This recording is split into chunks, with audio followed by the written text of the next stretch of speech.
Chapter 9, The Tower of Babel. Some of the descendants of Noah soon began to apostatize. A portion followed the example of Noah, and obeyed God's commandments. Others were unbelieving and rebellious, and even these did not believe alike in regard to the flood. Some disbelieved in the existence of God, and in their own minds accounted for the flood from natural causes. Others believed that God existed, and that he destroyed the antediluvian race by a flood, and their feelings, like Cain, rose in rebellion against God, because he destroyed the people from the earth, and cursed the earth a third time by a flood. Those who were enemies of God felt daily reproved by the righteous conversation and godly lives of those who loved, obeyed, and exalted God. The unbelieving consulted among themselves, and agreed to separate from the faithful, whose righteous lives were a continual restraint upon their wicked course. They journeyed a distance from them, and selected a large plain wherein to dwell. They built them a city, and then conceived the idea of building a large tower to reach unto the clouds, that they might dwell together in the city and tower, and be no more scattered. They reasoned that they would secure themselves in case of another flood, for they would build their tower to a much greater height than the waters prevailed in the time of the flood, and all the world would honor them, and they would be as gods, and rule over the people.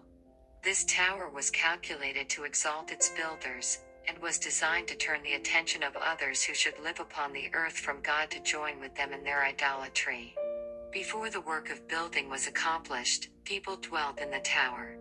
Rooms were splendidly furnished, decorated and devoted to their idols. Those who did not believe in God, imagined if their tower could reach unto the clouds, they would be able to discover reasons for the flood. They exalted themselves against God, but he would not permit them to complete their work. They had built their tower to a lofty height, when the Lord sent 2 angels to confound them in their work. Men had been appointed for the purpose of receiving word from the workmen at the top of the tower, calling for material for their work, which the first would communicate to the second, and he to the third, until the word reached those upon the ground. As the word was passing from one to another in its descent, the angels confounded their language, and when the word reached the workmen upon the ground, material was called for which had not been required. And after the laborious process of getting the material to the workmen at the top of the tower, it was not that which they wished for. Disappointed and enraged, they reproached those whom they supposed were at fault. After this, there was no harmony in their work. Angry with one another, and unable to account for the misunderstanding, and strange words among them, they left the work and separated from each other, and scattered abroad in the earth. Up to this time, men had spoken but one language. Lightning from heaven, as a token of God's wrath, broke off the top of their tower, casting it to the ground.